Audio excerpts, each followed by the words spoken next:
listening to the Kingdom Lum Podcast from the LUM.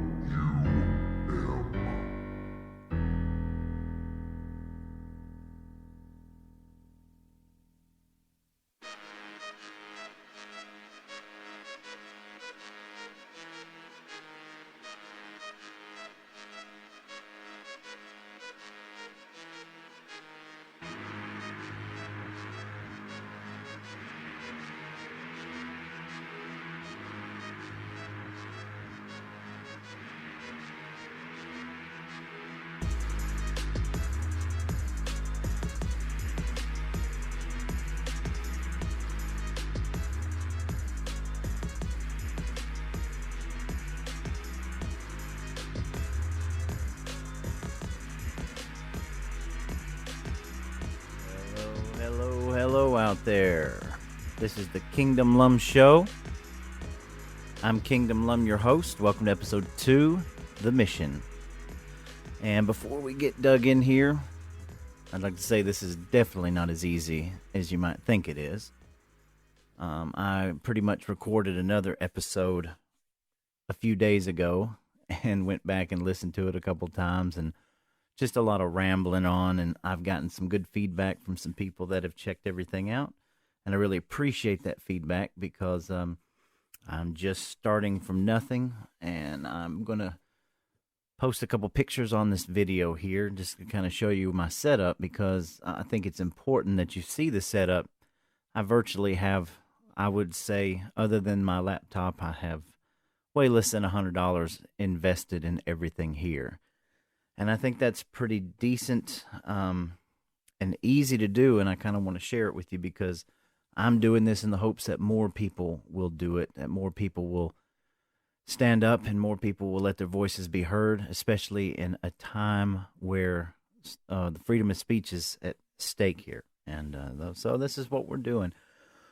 I have a whole lot of things to get to, but it probably won't be a long podcast because basically, I'm just kind of going to lay out a little bit of things that have been on my mind, and then each episode we're going to try to feature some critical thinking about some things, and I'd like to cover some specific things coming up, and as we learn and we grow, and hopefully we get more people interested in the channel and they'll subscribe to it. If you know people out there that might be interested in this and listening to an amateur ramble on, please have them subscribe, and as always, you can comment on these videos and wherever I can put them in the future, and you can let me know what you think, how I'm doing, and maybe share some topics with me that we can, go into together. But this episode is The Mission, and I'd like to start out with basically just the aim of this channel, and we basically want to discuss the state of affairs with the focus of identifying threats to the democracy of the United States. What that means is I don't know that we'll always talk politics. There's a lot, everything is politicized, so our culture is very politicized, so we can cover things, especially media narratives and things that are going on that don't quite make sense maybe to me or to some of the listeners out there. And that's basically what I'd like to talk about, just focus in on certain things. There's so many places to get information from, and good information, too. A lot of shows, for example, Steven Crowder, he's one of the best out there on YouTube, and he is suppressed greatly. So if you are a listener of Louder with Crowder and you're having trouble finding him on YouTube, you need to download Rumble, because they're on Rumble, and Rumble is allowing them to just be free. And it's a great show, a lot of information from them, things like that. And I expect as we move forward, just talking about anything that does not go along with the narrative will get you in some trouble, some hot water. But who cares? I'm not scared. And you shouldn't be either. The more of us that want to stand up together and just speak the truth of the situation, the better off we're going to be. So I want to highlight a lot of things, like we're going to be doing an episode coming up soon about BlackRock. So maybe if you want a homework assignment, you can start kind of looking into BlackRock and what it is. and how detrimental that it will be to the future of our society. So I plan on putting together a program all about that, and just other corporations and funded groups that might align with some sort of social progression. Progression in and of itself, is natural and not bad. It's how it gets pushed and manipulated on a society, and as well as fear and everything else. And I'd like to talk about government action plans that aim to change civilization into a more transhumanist society. Now, I know that you've probably heard the term transhumanist society, and part of this is I hear the term all the time, and you kind of have a sort of a vision in your head, but I'm going to cover the definition, and I'm doing this on purpose by going to the Google search engine, because the majority of people are not really don't really care about things like this. Or let's say one day they just get a wild hair and they decide they're going to look it up. Well, what are the first thing that they're going to do is they're going to go to Google, and they're going to type it in their little search bar. So why don't we see what Google lists as a definition? So just as anybody out there would, I went to Google search engine and I put in, what does transhumanism mean? And it's a noun, and actually the definition, according to Google, is the belief or theory that the human race can evolve beyond its current physical and mental limitations, especially by means of science and technology. That definition is from the Oxford Languages, and in and of itself, I guess you kind of can look at it as in a neutral way, like, well, it doesn't sound horrible, right? And then Google provides a people also ask, which the first one that comes up is, what is an example of transhumanism? And if you click on that, some examples of transhumanism include anti-aging and artificial intelligence. Transhumanism, often represented in films as a negative aspect of humanity, shown as mad scientists where there is a negative plot twist causing damage. And they give an example of Incredible Hulk. It's crazy to think about it when you start thinking about what transhumanism is, and then you can see a correlation between pop culture and government programs and things of that nature. It starts to kind of pique your interest a little bit. Like, what is transhumanism? Because a lot of people think it's a philosophical movement, but it's enhancement of the human condition. Well, I mean, if you think about it, you look at video games, futuristic video games where man and machine are merged together. So does it sound crazy? Well, I'm sure that it does, and it probably sounds a little scary, but I mean, this is openly discussed all over the place. It's openly talked about. So I'd like to really delve into some transhumanism situations, and I see things on my newsfeed all the time. And the thing that you have to remember is, of course, when I say you need to pay attention to mainstream news, what I mean by that is you need to just pay attention to see what they're saying, because the mainstream news are the people that control the narratives, and the majority of the people that don't dive into these things or could care less about it, those are the things that they're hearing. I'll give you a perfect example. NPR, for example. I've listened to NPR my entire life up until about 8 years ago, and when I started to understand that the news alone was being run by a narrative. And when you start listening to these things, that everything is one-sided, no matter if it's far right, far left, it's all curtailed to their audiences. So a wise person once told me that if you listen to somebody's story, you take about 50% of what they're saying and kind of shorten it down, and somewhere in the middle you're going to find the truth, And what I mean by that is I always pay attention to things like these Google searches on transhumanism, because this is what they're saying that it means to just a layman person. And so it's only when you start to understand what transhumanism actually is and how it affects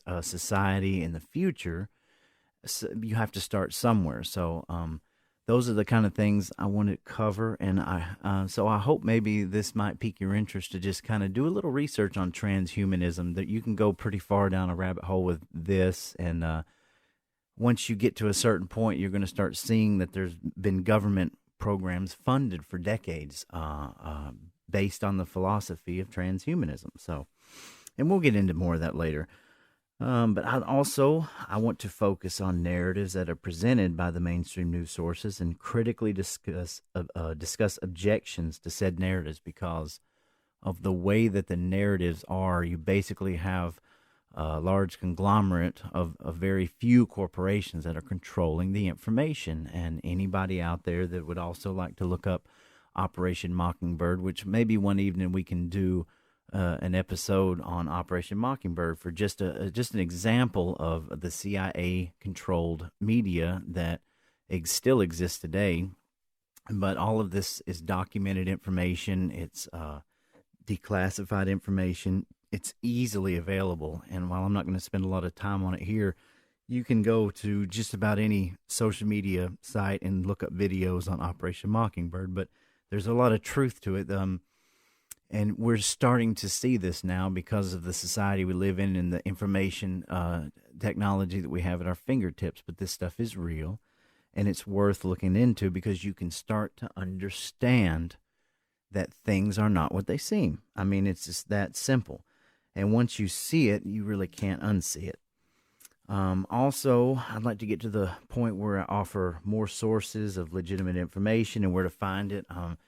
It should be paramount that when you share information, you share the sources and the links and everything, because you're probably going to get in trouble anyway if you're sharing anything that goes against that narrative. But it's important to understand that where it comes from. And I don't really think at this point that I'm going to focus on any huge conspiracy theories that are not already, been debunked as non-conspiracy theory, just for the simple fact that there's so much information out there.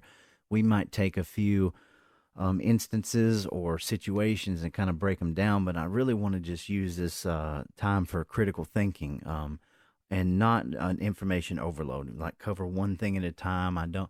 We may go through and look at news that's going on and things like that, or I might divide it up into segments, but I don't plan on covering this like a news program, just whatever is there for the day. I love history and I like learning about things, and I know that sometimes we get caught up in using words and that we don't really understand the meanings.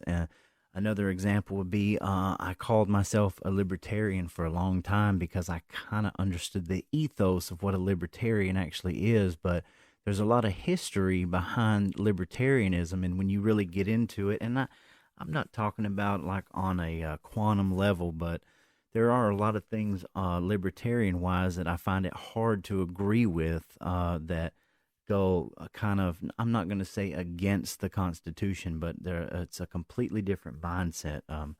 It's along the lines like anarchy in a lot of ways.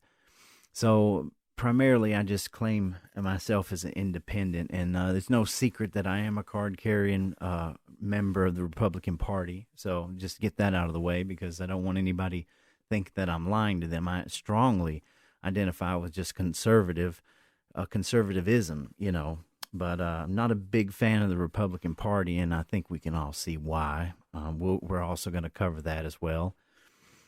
I really want to get into and discuss our current constitutional threats, such as new laws and bills designed to diminish any citizen's rights and liberties provided by the Constitution.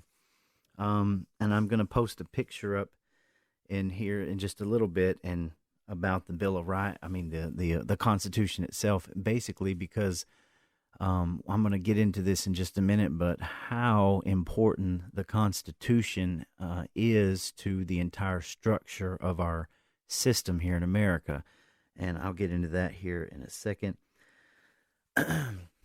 I want to share a little bit of where I'm coming from and why I'm deciding to do this program and try to find more people that want to get involved. It's because I know you've heard the terminology, the Great Reset, right? Well, the Great Reset is already here. I don't want anybody to think that I don't believe that the Great Reset is not.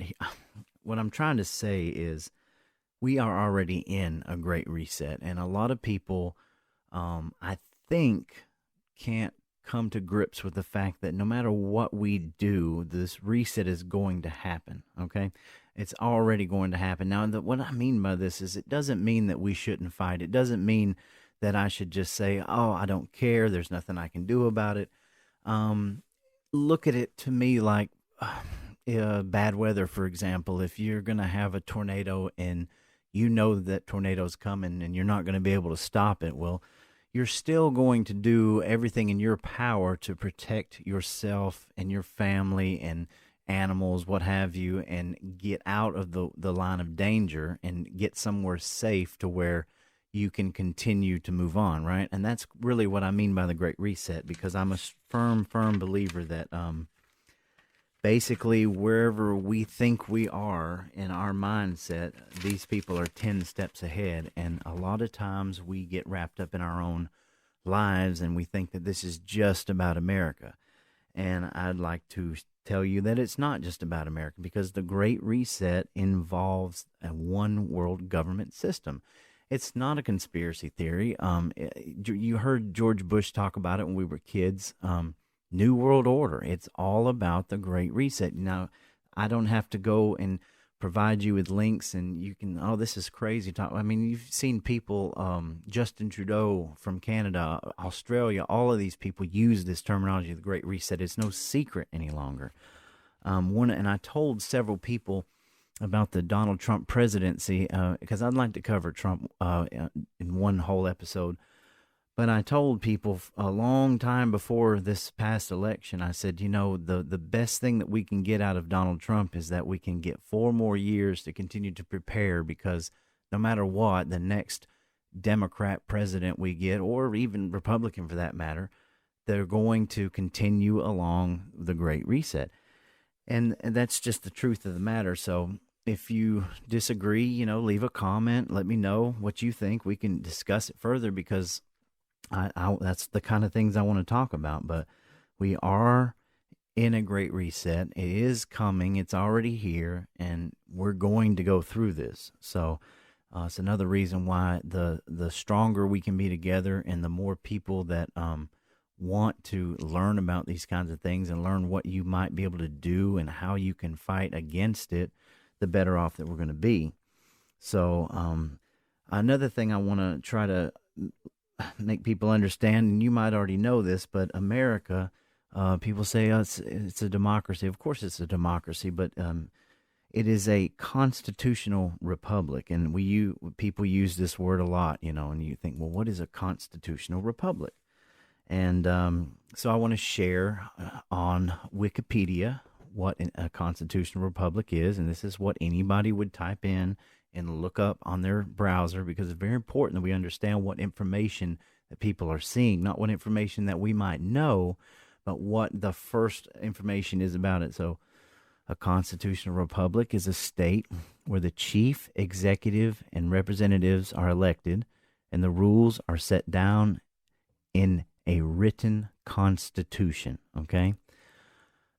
Now, a constitutional republic goes into a lot of, separation of powers and how it works and everything. And I'm not really going to go into that per se here, because what I mean by this, and the big takeaway that I want to share with you, is that a constitutional republic is based on a written constitution that is the law of the land. Okay, it starts at the top, and the picture that I'm going to post here just kind of shows an example of it, that everything below it is controlled by the Constitution. Okay, and why the Constitution matters so much is because it provides the law of the land, the God-given rights of all of our protections, our freedom of speech, our Second Amendment, everything that we can live into a free society.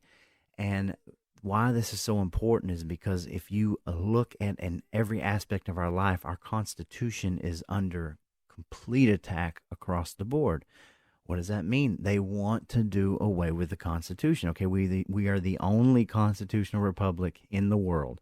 And why America matters so much is because we are set up like this and we have this, okay? We are the door stopper, okay? They cannot move forward until they remove the Constitution of America.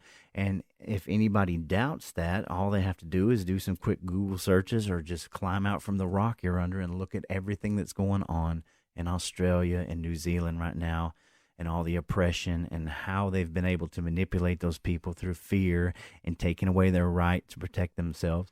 And if you think that for 1 second that it can't happen here, and then you look at the attacks on freedom of speech and through social media and all of these things that we're getting attacked with, and people like me that are just speaking. Now, everything I've shared with you up to this point is all things that you can look up yourself on the computer. But they would label me a terrorist, okay? They are labeling me as a far-right terrorist, and all I'm doing is just sharing critical information and critical thought, and I am regurgitating the very things that come out of these people's mouth. And when I say these people, I don't want to get into, conspiracy land this early, but you understand what I'm telling you.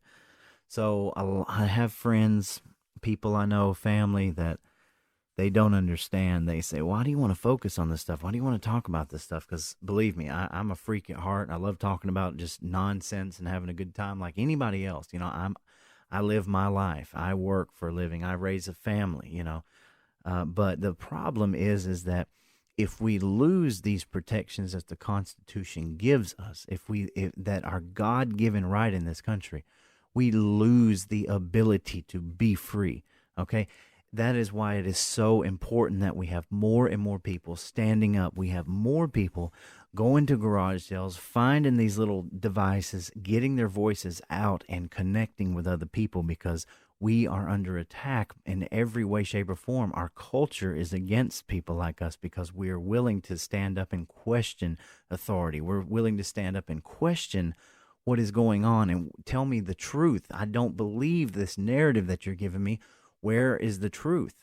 And we have far too few people that are asking the right questions and critically thinking. So that is a main takeaway here is do some research. Look up a constitutional republic. You have to understand what you're living under and why the Constitution is so important to everything, every aspect of your life, because without the Constitution, this country will not be a republic, and we will be under tyranny like you wouldn't believe. You won't be able to do things. I mean, the things that they have planned in the future, when you start looking into BlackRock and how they want to take away all of your possessions where you own nothing, it gets pretty draconian, but I'm not ready to go there yet. But so this is the main reason why the Great Reset has to destroy the Constitution, the amendments, the Bill of Rights, okay? And they have to destroy free speech because they can't allow people like me and you and anybody out there to just talk, see? They have to control the narrative. And when we sit in our garages and we do things like this and we get it out to people and more people get a hold of it and they start thinking about these things, that's dangerous to think. They don't want you thinking. They just want you to believe everything that they're telling you and not question it. And that's why this is so important. And free speech is, we're slipping away like you wouldn't believe. In fact, as I was watching a lot of comedians, people I'd never heard of before. And, the algorithms, I don't know how, but they found a way to my phone, and here I am. And so I probably listened to 3 or 4 hours worth of comedians because I love comedians. And I think it was after the Dave Chappelle thing, but these comedians were completely under attack. And they're trying to fight back because people are deeming that their free speech to be able to joke and laugh about things is racist and it's phobic in every way. And so people are starting to wake up and realize that their speech is being taken away and threatened, and that is the core to being a free society. Whether you believe it or not, and there is no such thing as hate speech. We can get into that, later on down the road. But come on, of course, you're always going to have bigots and racists, and you're always going to have hate speech. But This is not based on feelings. This is facts here that it just doesn't exist. It's the society and the culture, and I'm willing to do an episode on that, and I can delve into some really deep aspects of that. But the big takeaway here too is that the Second Amendment has to go, and people that know me know that I'm not the biggest gun nut in the world. And it really, to me, doesn't have a whole lot to do about guns. Of course, I love guns. Don't get me wrong, but my point is that the Second Amendment provides us our God-given right to protect our families and bear arms so that we can protect ourselves from the tyranny of the world. And if you go back in history, and I'm not going to cover this in this episode here, but we're definitely going to do a two-way episode because I want people to understand why the Second Amendment is so important. Even if you hate guns, even if you can't stand guns and you think it's ridiculous, you have to understand why that is there and how important it is that you're able to protect yourself, because all you have to do is look at Australia. Countries like New Zealand and Australia that have had their guns completely taken away, countries like England, these other countries, and they want it more than anything. They want it so bad they can taste it in this country, because once they take away your ability to fight back or your ability to protect yourself, they can do whatever they want to you. I mean, it's not rocket science. It's pretty easy to understand, okay? They want to control us through fear. They do this all the time. And I've seen several memes. They're always trying to control us through fear. They want to keep our body and our mind fearful. They want to keep us afraid. They want to keep people like me afraid to do these things. I'm afraid to talk. I'm afraid to do this. Somebody's going to cancel me. I'm going to get, look, I'm tired of I'm not afraid. And I'm tired of sitting on my hands. I'm trying to figure out every way that I can to connect with more people, because when the time comes, you're going to need those connections. I mean, I believe that wholeheartedly. So the fear is what they're trying to do. The more people that we can get that will stand up to that fear and stand together, the better off we're going to be. They definitely don't want us to think critically. They want to keep us divided. And I've used this terminology before, because even in our own circles, I've used this very example before. Two people, best friends, can look at a school bus, and they both know that school bus is yellow, but one of them thinks that school bus is just a slighter shade of yellow than the other one, and they can fight about it, you see. When you are critically thinking and in a critical discussion, you are open and willing to listen to the other person no matter what they say, okay? The minute we start shutting people down, we're no different than the opposite side who wants to kill free speech, okay? Just because we don't agree with each other doesn't mean that we can't listen to each other and analyze what each other's saying. And this is a design that they're mentally doing this to us so that they can keep us divided. They don't want us in agreement. They don't want us to be able to critical think. And so my biggest hope of this show is to bring a little bit of critical thought in, and from a dummy, really, because I'm not smart. I'm not a college educated. I'm a fool. But I want to ask these questions to this audience and ponder these things. And I want to talk and communicate and bring more people on. So the culture war, of course, we're in the middle of a huge culture war. And I really don't want to ramble on about it, but we're going to cover the culture and how the degradation of society, the degradation of family, the degradation through race baiting. There's all of these things play a critical role because it's a part of the fear machine to keep you afraid of each other, to keep black people and white people fighting with each other, and to keep other races from coinciding with each other and building families and communities with each other. And I call bullshit on all of that, because I know that it's nowhere near as bad that they say it is. They use these things against us as a control mechanism so they can keep us divided. And I'm here to tell you, and I know the audience that will subscribe to this understands what I'm saying, that it's absolutely false, and we can kill that narrative. We just have to stand up against it. We also have a debt-based system. Naturally, I'm not going to say too much about this here, but I'd like to go into an episode on capitalism, because at some point when you're critically thinking about these systems, okay, you have to understand that we do have a capitalist society with a lot of social programs that have been kind of filtered in over the decades, okay? But you need to understand the differences between capitalism, socialism, communism, all these other different structures and all of these different ideologies. And I'd like to cover more of that just so we can become more aware of what we're fighting against. And because to understand, you have to understand what the other side is saying before you can even retort back. I mean, if you don't understand socialism and communism and capitalism, because it's not a perfect system either, but it is the best system to date. But there are certain flaws, but there are things we can look into about that as we move on. And the last thing I would like to cover is the controlling by race. And what do I mean by that? The most powerful way to move forward, right, is to control us by race.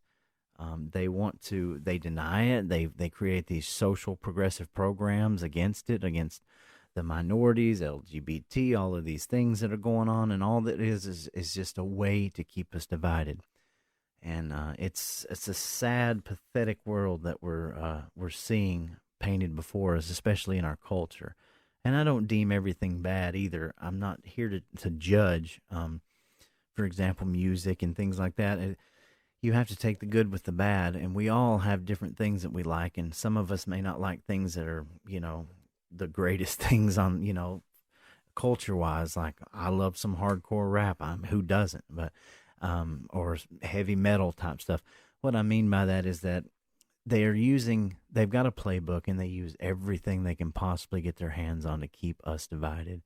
And we just have to understand that, because there's no stopping this train.